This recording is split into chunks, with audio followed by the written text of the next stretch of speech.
32 সাইজের এই প্রিন্সেস কাট ব্লাউজটির কাটিং কিন্তু ভিডিও অলরেডি আপলোড করা হয়ে গেছে বন্ধুরা। তো আশা করি তোমরা ভিডিওটা দেখেছো। তাহলে চলো নতুন একটি ভিডিওতে তোমাদের স্বাগত। আজকে আমরা এই ভিডিও বাকি যে কাজগুলো বাকি ছিল, মানে সেলাই বাকি ছিল, সেগুলো করব। তো সেখানে কিন্তু আমি লাইনিং কাটিং সেখানে দেখাইনি। তো এখানে আমি লাইনিংটা এভাবে বসিয়ে কেটে নিচ্ছি।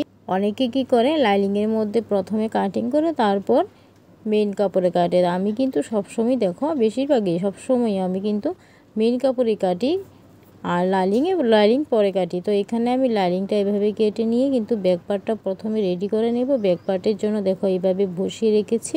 সোজা দিকটা আমার ভিতরের দিকে আছে, উল্টো দিকটা উপর দিকে আছে। এভাবে চারদিক ঘুরিয়ে কিন্তু আমি গলার দিকটা সেলাই করে নেব। এখানে আমি আলাদা কোনো পট্টি ইউজ করব না, কেননা আমি এখানে গলার লেস ব্যবহার করব। তো পরের জন্যই বেশি ভারী হয়ে যাবে তাই।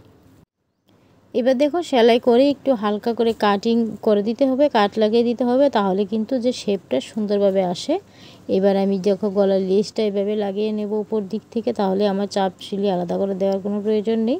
আর হুক পট্টি এক পট্টির কাজও করে নেব, সাথে টেকিংও দিয়ে দেব।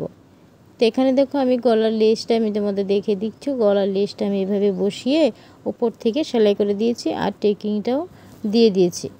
এই যে দেখতে পাচ্ছ নিচ থেকে একটু কাপড় আর আছে, কোনাকুনি আছে, সেগুলো কিন্তু কেটে সমান করে দিয়ে দিতে হবে। এবার দেখো দুটো পার্ট কিন্তু আমার রেডি করা হয়ে গেছে। আর জুড়িটা আমি লাগিয়ে নিয়ে নিয়েছি। বাকি যে কলকা আছে সেগুলো পরে করে নেব, লটকনটা পরে আমি করে নেব। তো এতটুকু আশা করি তোমরা বুঝতে পারছো। এবার দেখো চলো সামনের পার্টে চলে আসি।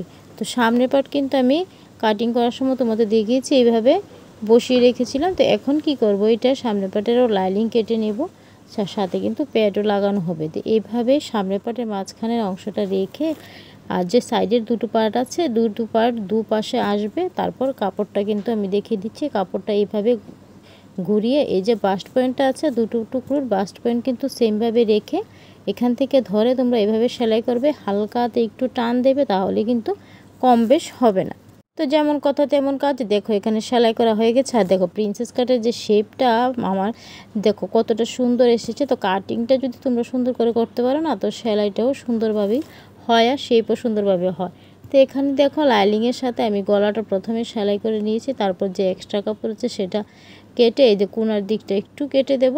এই যে এই দিকটা একটু কেটে দিলে শেপটা কিন্তু সুন্দরভাবে আসে। তো এবার উঠিয়ে কিন্তু আমি লেস লাগিয়ে দিয়েছি আর সাথে প্যাডও লাগিয়ে নিয়ে নিচ্ছি। সব কিছু তো আর এক ভিডিওতে দেখানো সম্ভব না, তাই এখানে আর প্যাড লাগানোটা দেখালাম না, সেটা কিন্তু আমি অন্য ভিডিওতে দেখাই। তোমরা যদি বলো আবারও দেখাবো। তো এরপর দেখো আমি পেছনের পার্ট নিয়ে নিলাম, কাঁধ লাগাবো আর সাইড থেকে কিন্তু হালকা করে একটা টান দিয়ে দেবো, না হলে আমার বাকি কাজগুলো করতে অসুবিধা হবে খোলা থাকলে। তাই আমি প্রথমে দেখো কাঁধ আর সাইড থেকে কিন্তু একটা সেলাই দিয়ে এক্সট্রা যত বেশি কাপড় ছিল বগলের দিক থেকে নিচ থেকে সবগুলা কেটে বাদ দিয়ে দিয়েছি। এবার কি করতে হবে, আমার নিচের দিক থেকে পট্টি লাগাতে হবে, যেটা হ্যামশিলি করব। আর সাথে কিন্তু আমি এই হাতাটা রেডি করে নেব। আর হাতা কাটিংটা কিভাবে করে দিচ্ছি সেটা তোমাদের দেখাবো। হাতাটার জন্য কি করতে হবে, এখানে দেখো আমি প্রায় 40 ইঞ্চি লম্বার মতো দুটো কাপড় নিয়েছি। দুটো হাতার জন্য দুটো কাপড়, এখানে 20 ইঞ্চি করে দু ভাঁজ আছে, তাহলে 40 ইঞ্চি। এটা হলে আমার কুচির কাপড়, আর সেটা কিন্তু একটা পাফ সিল্ক হয়েছে, ফটোতে তোমরা দেখেছো। আর সাথে যে পার আছে, ব্লাউজ পিসের যে পার ছিল সেটা কিন্তু আমি আলাদা করে রেখেছি, কারণ এটার উপরে কিন্তু কুচিটা অ্যাডজাস্ট করে লাগানো হবে এই যে পার্টটা। এবার দেখো মিডল পয়েন্টে একটা চিহ্ন দিয়ে রেখে দিতে হবে দুটো পার্টেরই, সেইভাবে চিহ্ন বরাবর রেখে কিন্তু কুচি দিয়ে কাজটা করে নিতে হবে।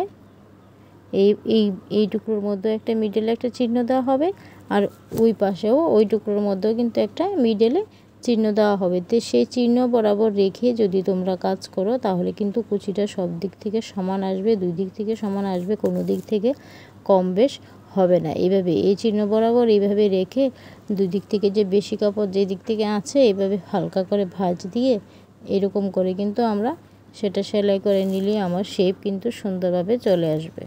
এতটা ডিটেলসে দেখাতে গেলে ভিডিও কিন্তু অনেক লম্বা হয়ে যায়, যার জন্য আমি এখানে কিন্তু যতটা শর্টকাটে পারছি তোমাদের দেখাচ্ছি। আর সেটা অবশ্যই দেখাবো আবার নতুন আর একটা ভিডিওতে পুরো ডিটেলস ভালো করে দেখাবো, যাতে আমার নতুন বন্ধুদের কোনো বুঝতে কোনো সমস্যা না হয়। তো এখানে দেখো আমি হাতাটা তৈরি করে নিয়েছি। আর তৈরি করার পর দেখো হাতাটা ঠিক এইরকম হয়েছে দেখতে। লেসও বসিয়েছি আর নিচ থেকে কিন্তু আমি একটা লাইনিংও দিয়ে দিয়েছি। তো এই হাতাটা এখন আমি ব্লাউজের সাথে অ্যাটাচ করব। তো সেটা কি করে করব দেখো, প্রথমেই দেখো ভাঁজ করে মাঝখান থেকে কিন্তু আমি একটা চক দিয়ে চিহ্ন দিয়ে দিয়েছি, মিডল পয়েন্ট বার করে নিয়ে নিয়েছি। সেটা কিন্তু অবশ্যই করতে হবে। এখন এইভাবে হাতাটাকে রেখে ভিতর দিক থেকে সোজা অংশ দিকটা রাখবে, মানে উল্টো দিকে আনবে, সামনের দিক থেকে আনবে উল্টো দিকটা।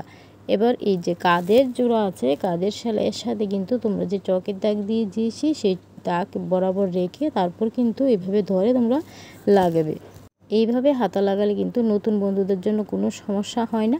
তো হাতা লাগানোর পর আমি কিন্তু বডি ফিটিং করে নিচের কোমরপট্টিও সেলাই করে নিয়েছি, আর সাথে ডুরির মধ্যে যে কলকা লাগিয়ে নিয়ে দিয়েছি। তো দেখো, আশা করি ব্লাউজটি তোমাদের ভালো লেগেছে। তো চলো দেখা হবে আবার পরের কোনো ভিডিওতে। ভালো থাকবে।